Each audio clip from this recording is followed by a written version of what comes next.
시편 69편은 표제에 나와 있는 것처럼 다윗의 시입니다. 또 이 시편 69편의 또 표제 가운데에 소사님의 맞춘 노래 이렇게 되어져 있는데, 이 소사님이라는 것은 백합화의 곡조라고 되어져 있습니다. 이 백합화 모양의 악기가 있는데 그 악기에 맞춰서 부른 노래다라고 볼 수가 있겠죠.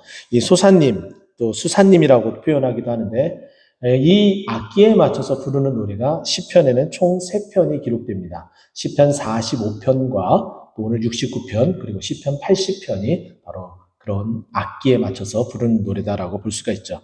아마도 이 백합화의 이 악기, 백합화 모양의 수사님의 이 악기가 제가 볼 때는 이 내용에 딱 걸맞게 딱 살펴보게 되면은 조금은 구성진 소리가 나는 그런 악기가 아닐까. 마음이 굉장히 힘들고 어렵고 그 어려운 마음을 충분히 표현해 낼 수 있는 그런 악기 소리가 아닐까 그런 생각을 해봅니다.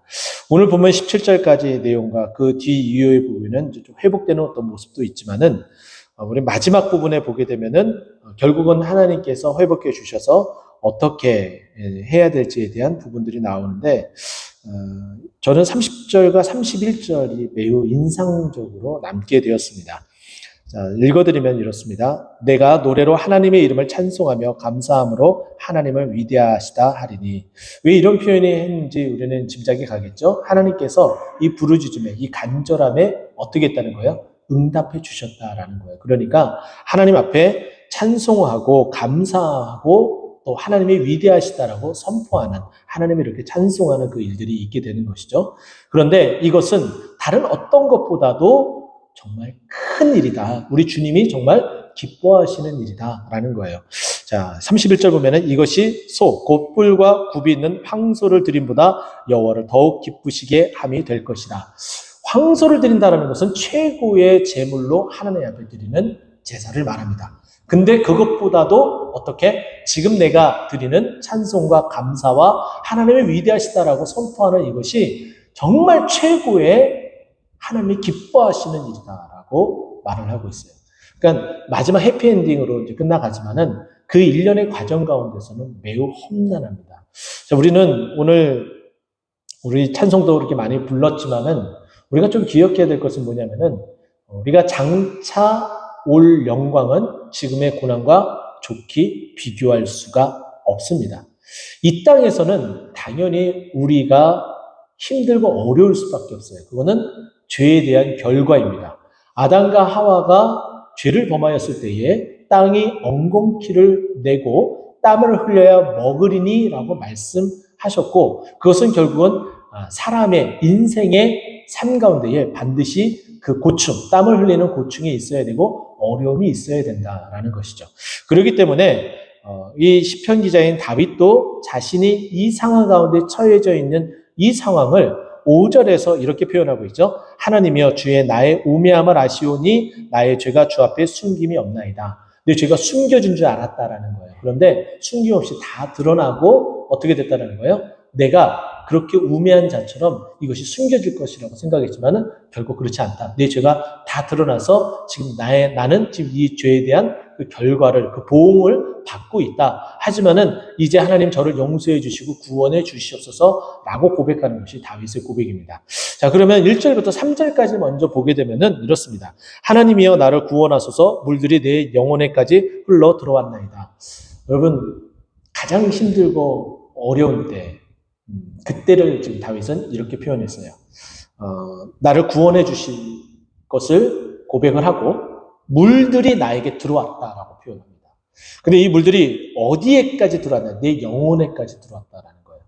그러면 여러분 여름에 혹시 물놀이를 하시면서 즐거운 시간들을 보내셨습니까? 물놀이 할 때는 참 즐거운데 그 얕은 물에서도 잠깐 숨 쉬는 타이밍을 맞추지 못하면은 물을 먹게 되고 컬럭컬럭 하고서 그 물을 다 뱉어냅니다. 심지어는 이 여름에 보면은 익사사고가 참 많이 납니다. 지금 다윗이 이렇게 고백하는 이유는 뭐냐면은 내가 이 들어오는 이 환난과 이 고난으로 인해서 도저히 숨을 쉴 수 없을 지경입니다. 너무나 지금 숨이 가파오르고 숨을 쉴 수 없는, 내 영혼까지 숨을 쉴 수 없는 그런 지경이어서 죽게 되었습니다. 하나님 머뭇거리지 말아 주시오고 저를 구원해 주시옵소서 라고 고백을 하는 거예요. 그만큼 애절하고 간절하다라는 표현을 1절에서 이야기를 합니다. 그러면서 2절에 보게 되면은 나는 설 곳이 없는 깊은 수렁에 빠지며 깊은 물에 들어가니 큰 물이 내게 넘치나이다. 나를 완전히 잠겨서 내가 지금 허우적거리고 있습니다. 라는 상태를 말하고 있습니다. 여러분 혹시 이런 상태인데도 불구하고 내색하지 않고 이 자리에 나오셨습니까? 잘하셨습니다. 여러분들이 이렇게 손을 내밀 때에 하나님께서 그 손을 붙잡아 주시고 그 깊은 수렁에서 끌어내어 주시고 이제 물로 인하여서 숨을 쉬지 못하는 그 압박감에서 하나님께서 벗어나게 하여 주실 줄 믿습니다. 또 3절 말씀 보면은 내가 부르짖음으로 피곤하여 나의 목이 마르며 나의 하나님을 바라서 나의 눈이 새하였나이다 라고 이야기를 해요. 정말 주님, 내가 지금 목이 마른데 물은 나에게 차서 내가 숨을 못 쉴 지경이다. 어떻게 보면 참 역설적이지만은 그만큼 갈급함을 표현하고 있고 또 심지어는 계속해서 주님께서 나의 삶에 임재하여 주실 것을 바라며 마치 파수꾼이 아침을 기다리는 것과 시편에 나와 있는 그 말씀처럼 파수꾼이 아침을 기다림과 같이 지금 무엇을 기다리고 있는 거예요? 하나님의 기도 응답을 기다리고 있는 거예요. 그렇기 때문에 너무나 소위 말해서 목이 빠질 정도로 또 소위 말해서 눈이 빠질 정도로 그렇게 주님을 기다리고 있다라는 거예요. 그렇기 때문에 내가 하나님을 바라서 나의 눈이 쇠하여진 상태입니다. 지금 내 상황이 얼마나 힘들고 어려운지에 대해서 이렇게 언급을 했습니다. 자, 그러면 왜 이런 상태에 이르렀고 구체적으로 왜 이렇게 부르짖을 수밖에 없는지 4절에서 9절까지 그 이야기를 해주고 있습니다. 자, 4절 먼저 말씀 보게 되면은 까닭없이 나를 미워하는 자가 나의 머리털보다 많고 부당하게 나의 원수가 되어 나를 끊으려 하는 자가 강하였으니 내가 빼앗지 아니한 것도 물어주게 되었나이다. 지금 다윗은 자신의 억울함을 토로하고 있습니다. 까닭없이 미워한대요. 이런 경험 당하신 적 있는지 모르겠습니다. 정말 이유가 아무것도 없어요. 그런데 그냥 저에게 이렇게 이야기를 하는 것이죠. 그냥 미워요. 그냥 싫어요. 이유가 없다라는 거예요. 이것은 육적인 싸움이기도 하지만은 철저하게 영적인 싸움입니다. 그럼 밀려서는 안 됩니다. 견뎌내야 되죠. 이겨내야 되죠. 그래서 그 마음이 마귀가 주는 마음이기 때문에 그 마음을 바꿔주시고 하나님께서 주시는 그 사랑의 마음으로 이끌어 주시옵소서라고 고백하며 나아야 되는데 그런데 정말 상황이 녹록지 않습니다. 까닭없이 나를 미워하는 자가 많은데 어느 정도로 많으냐? 대머리가 아닌 이상, 머리숱이 적은 사람이 아닌 이상 다윗의 이 고백은 엄청나게 많은 숫자다라는 것이에요. 나의 머리털의 숫자보다 많다라고 이야기를 합니다. 정말 끔찍한 일이죠. 어떻게 까닭없이 나를 미워하는 자가 이렇게 많을 수 있습니까? 도저히 살 수 없는 지경이다라고 말하는 거예요. 또 뿐만 아니라 부당하게 나의 원수가 되었어요. 그들이 나를 미워한 것뿐만 아니라 그냥 미워하는 것으로 그치는 것이 아니라 나의 원수가 되었다라는 거예요. 한판 해보자는 거죠. 그런데 그런 사람이 매우 많이 있다. 그리고 또 나를 없이 하려고, 나를 끊으려고 하는 자가 또 비등비등하면은 그래도 견딜만 하겠죠. 또 붙어볼만 하겠죠. 또 내가 또 싸워서 이겨볼만 하겠죠. 그런데 그들이 강하여서 내가 견딜 수 있을까라고 생각할 정도로 정말 그들이 너무 강해졌다는 거예요. 이대로 그냥 나를 노출시키고 그냥 방관하게 되면은 저는 끊어져서 죽을 수밖에 없습니다라고 고백하는 것이 다윗의 고백입니다. 또 심지어는 자신이 하지 아니한 것, 내가 빼앗지 아니한 것도 도로 물어주게 되어져 있는 이런 억울함에 빠져 있는 것이 다윗의 모습입니다. 이것을 한 단어로 또 한 표현으로 이야기하자면 사방이 우겨쌈을 당한 그 상태입니다. 그러나 우리가 제가 금방 표현했을 때 이 표현처럼 로마서에 있는 이 말씀처럼 사방에 우겨쌈을 당하여도 쌓이지 아니한다라는 거예요. 하나님의 협력하심이 우리를 이끌시기 때문에, 하나님의 사랑하심이 그 능력이 우리를 이끄시기 때문에 우리가 쌓이지 않게 된다는 것이죠. 또 5절에 이어서 하나님이여 내 우매함, 아까 말씀드렸던 그 죄가 내 숨김없이 다 드러났기 때문에 이런 상태에 이르렀다라고 이야기를 하고, 또 6절을 보면은 주 만군의 여호와여 주를 바라는 자들이 나를 인하여 수치를 당하게 하지 마옵소서. 심지어는 자신에 따르는 자신들 그 사람들, 자신의 그 수하에 있는 그 부하들, 그리고 그런 자들, 나와 함께 있는 자들이 나로 인해서 그 공경에 빠져 있다라는 거예요. 이것만큼 힘들고 어려운 일이 없을 듯 싶습니다. 나 때문에, 내 가족이, 나 때문에, 내 동료가, 나 때문에, 우리 교회가 정말 힘들고 정말 어려운 일이다라고 볼 수가 있겠죠. 그렇기 때문에 제발 이 상황을 멈춰주시고 전환시켜주시고 끊어주시옵소서라고 고백을 하고 있는 것이죠. 이스라엘의 하나님 주를 찾는 자가 나로 말미암아 욕을 당하고 있습니다. 이제 더 이상 이와 같은 상황에 노출되지 않도록 주여 제발 막아주시옵소서라고 간절하게 부르짖는 거예요. 또 7절 내가 주를 위하여 비방을 받았습니다. 수치가 나의 얼굴을 덮은 상태입니다. 비방을 당하고 수치를 당해서 도저히 지금 견딜 수 없는 그런 상황 가운데 있습니다. 심지어는 8절 보세요. 내가 나의 형제에게 객이 되고 나의 어머니의 자녀에게는 낯선 사람이 되었다. 가족들도 다 등을 돌린 상태에 이르렀다라는 거예요. 내 편들이 나로 인해서 수치를 당하고, 심지어는 내 가족도 다 등을 돌리고, 나만 혼자 외톨이, 이런 상태에 빠진 것이 다윗의 상태, 이 암담한 상태, 이 상태를 말하고 있습니다. 그러면서 나는 내가 지금껏 살아온 그 일들은 주의 집을 위하는 열성뿐이었었고, 또 주를 비방하는 비방이 내게 미쳐도 잘 견디고 있는 상태입니다. 이것은 우리 주님께서 주의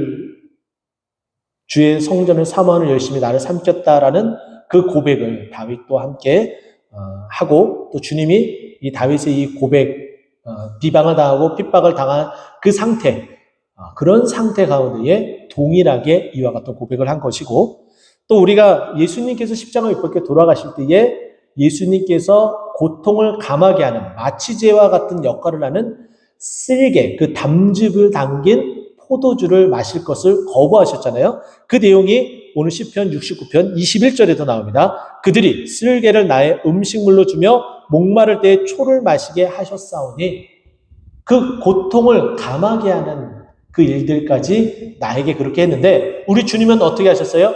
이것을 받는 것조차 하지 않으셨다는 거예요. 그 모든 고통을 다 질고를 지고 가신 것이 우리 예수님이다라고 말씀드릴 수 있죠.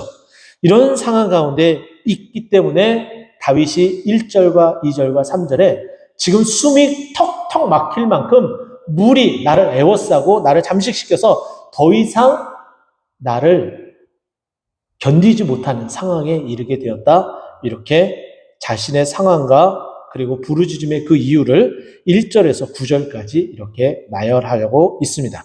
자, 그리고 나서 이제 구체적으로 나의 그 부르짖음이 어떠한지 10절부터 17절까지 다시 한번 이렇게 이야기합니다. 내가 곡하고 금식합니다. 내가 이런 상황이 있기 때문에 내가 당연히 부르짖고 금식할 수밖에 없습니다. 그런데 이렇게 하는데도 도리어 나의 욕이 되고 있습니다. 하나님, 이거 어떻게 할까요? 저 정말 다 내려놓고 금식까지 내 목숨을 내어 던지면서까지 지금 이렇게 기도하는데 그것이 욕이 되고 있습니다. 어떻게 할까요? 심지어는 11절, 내가 굵은 배로 내 옷을 삼고 있는데 그들은 내가 굵은 배를 입고 금식하며, 굵은 배는 상복을 말하죠. 내 죽음을 불사하고 이렇게 간절하게 부르짖는데도 그들은 나의 그 모습을 보면서 어떻게 했다는 거예요? 말거리가 되었다. 이거는 조롱하였다라는 거예요. 비아냥거리고 조롱하고 있는 거예요. 그것을 지금 감내하고 있는 것이 다윗의 모습입니다. 또 심지어는 성문에 앉은 자가 나를 비난한다. 성문에 앉은 자, 뭐 여러 가지가 있습니다. 성문을 지키는, 그러니까 외부의 출입으로부터 오는 파수, 초병을 의미하기도 하지만은 여기서 이제 또 성문은 또한 하나님의 성전에 들어가는 제사장의 그 일들을 돕는 그들을 말하기도 합니다. 어찌됐든 늘 그 성전의 출입을 보고 있는 그 자가, 심지어는 내가 왔다 갔다 하는 그런 그 길에 있는 그 자가 나를 보고서 비난하고, 또 심지어는 독주에 취한, 정말 거룩하지도 않고 하나님을 경외하지도 않고 그저 자신의 그 쾌락을 위해서 흥청망청 지내는 그들마저도 나를 조롱하며 노랫거리, 안주거리로 삼고 있습니다 라고 말하고 있는 거예요. 얼마나 비참합니까? 조롱거리, 이런 조롱거리가 있을까요? 자, 그런데 13절, 여호와여 나를 반기시는 때에 내가 주께 기도하오니, 가족도 등을 지고 심지어는 주정뱅이가 조롱하는 그 노래 가운데에도 내가 그렇게 방관되어지고 노출되어지고, 그런 상황, 정말 말도 안 되는 이런 상황 가운데 있는데 이제서야 주님께서 나에게 응답하십니다. 다른 사람은 다 등을 돌리고 손가락질 할지라도 우리 주님은 어떻게 하신다고요? 13절, 나를 반기시는 때 하나님께서 드디어 나를 반기신다는 거예요. 정말 우리가 이런 상황 가운데 우리 주님께서 두 팔 벌려서 나를 반기신다면 우리는 그 품 안에 안겨서 어떻게 할까요? 펑펑 울 듯 싶습니다. 아무 말도 못해요. 너무 서럽고 너무 복받쳐 올라서 그냥 우리 주님 품 안에 안겨서 펑펑 우는 것으로. 근데 그 펑펑 우는 나를 감싸 안으시고 등을 도닥여 주는 거예요. 아무 말씀도 안 하십니다. 그러나 내 등을 도닥여 주는 그 손길은 내가 얼마나 힘든지, 그리고 내가 여기까지 어떻게 견뎌왔는지 내가 다 안다. 내가 너를 이제 지켜주고 이끌어주며 너와 함께 하는 그것은 한 번도 너를 버린 바 없는 내 하나님 여호와 너를 지켜줬기 때문에 지금 여기까지 온 것이고 내가 너를 지금 이끌 것이다 라고 말씀하는 하나님을 만나게 되는 것이죠. 그 나를 반기시는 그 주님께서 많은 인자와 구원의 진리로 내게 응답하시는데, 어떻게 응답하시는지 14절 말씀 보세요. 나를 수렁에서 건지사 빠지지 말게 하시고 나를 미워하는 자에게서 깊은 물에서 건지소서, 이렇게 고백을 합니다. 우리가 오늘 네 번째 찬양했었던 찬양 한번 보세요. 악보를 한번 보세요. 여기 보게 되면은 1절 세 번째 단락 보면은 깊은 웅덩이와 수렁에서 끌어주시고 라는 표현이 나옵니다. 이거는 시편 40편 2절에 있는 말씀인데, 이 곡은 개역 한글 성경 때 이 가사가 이렇게 됐기 때문에 이렇게 기록되어졌고, 지금은 개역 개정판에 의하면은 시편 40편 2절에는 기가 막힐 웅덩이와 수렁에서 나를 건지시고 이렇게 표현합니다. 이 말은 뭐냐면은 한 번 빠지면 헤어날 수 없는 바로 기가 막힌 그 웅덩이에서 어떻게 해요? 나를 건져내신다. 그 수렁에서 나를 건져내신다. 근데 제가 전에도 말씀드렸던 것처럼 하나님께서 우리를 그렇게 건져냈어요. 그런데 내가 실수했다. 내가 너를 건져내는 게 아닌데 내가 정말 착각했다 라고 이야기하면서 다시 우리를 그 기가 막힌 웅덩이와 수렁에 다시 집어 던져보세요. 우리는 어떻게 됩니까? 다시 허우적거릴 수밖에 없어요. 근데 우리 주님께서 어떻게 하신다고요? 기가 막힌 웅덩이와 수렁에서 나를 건져내사 나를 어디 위에 세우신다고요? 반석 위에 세우신다라고 시편 40편 2절에 정확하게 우리에게 말씀하고 있습니다. 이 반석은 누구입니까? 이제 우리에게는 반석이신 예수 그리스도를 말하고, 우리는 그 반석이신 예수 그리스도 그 이름 위에 온전하게 올곧게 서서 더 이상 깊은 수렁의 웅덩이에 빠지지 않고 든든하게 서갈 수 있게 우리 주님께서 만들어 주신다는 거죠. 그렇기 때문에 15절 큰 물이 나를 휩쓸거나 깊음이 나를 삼키지 못한다 라고 이야기하고, 또 웅덩이가 내 위에 덮쳐서 그것에 입을 닫지 못하게 한다. 이제 내가 벗어날 수 있도록 우리 주님께서 만들어 주신다는 거예요. 근데 이와 같은 이 구원에 대한 이 부분을 이제 16절에 여호와여 주의 인자하심이 선하시오니 내게 응답하시며 주의 많은 긍휼을 따라 내게 돌이키소서. 이와 같이 지금 고백한 것 같이 돌이켜 주시옵소서. 이거대로 주님께서 응답해 주시는 거예요. 또 17절 마지막 주의 얼굴을 주의 종에게 숨기지 마시고 내가 환난 중에 있사오니 속히 내게 응답하소서. 숨긴다, 감춘다, 우리가 찾아볼 수 없게 되겠죠.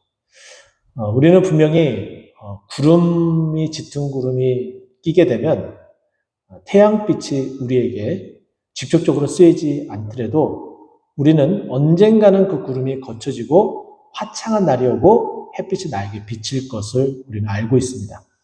그리고 밤이 되면 태양이 사라지고 없는 것처럼 보이지만 우리는 별과 달을 통해서 태양이 여전히 존재하고 있음을 우리는 알 수가 있고 또 더 나아가서 결국은 그 해가 나에게 비춰지면 내가 그 해를 향해서 고개를 들고 그리고 나의 그 모든 어려움들이 다 해소가 되어질 것을 믿게 됩니다.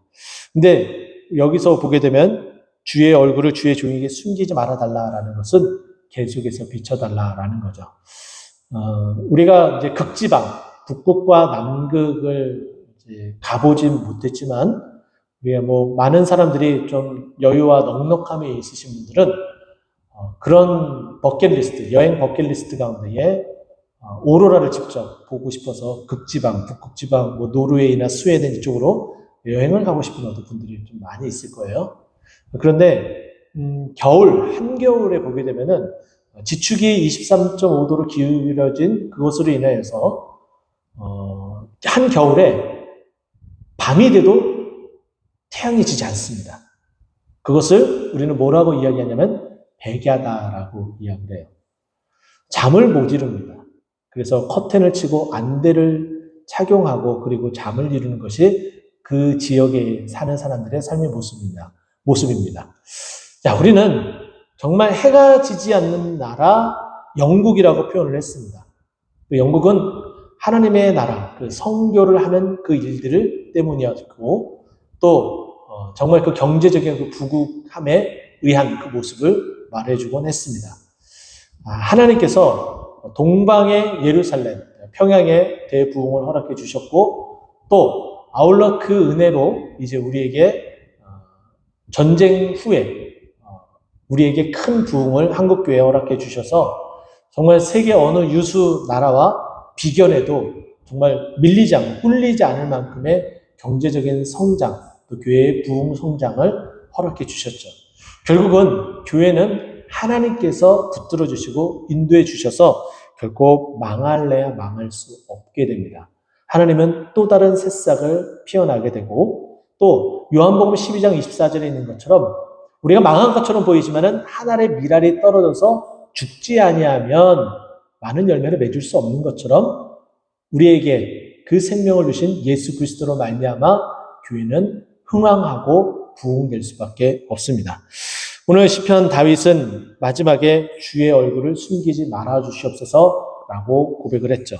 이것처럼 우리에게도 그와 같이 하나님 역사해 주시고 숨기지 말아 주시고 또 나의 환난 중에서 응답해 주셔서 내가 그 응답으로 우리 30절, 31절에 있는 말씀처럼 하나님의 이름을 찬송하고 감사함으로 하나님을 위대하다라고 고백하는 우리가 되고 또 그 고백으로 하나님이 기뻐 받으시는 어떠한 황소를 받은 보다 더 기뻐 받으시는 하나님의 그 영광된 모습을 함께 누리고 보고 함께 즐거워하는 우리 모두가 되었으면 좋겠습니다.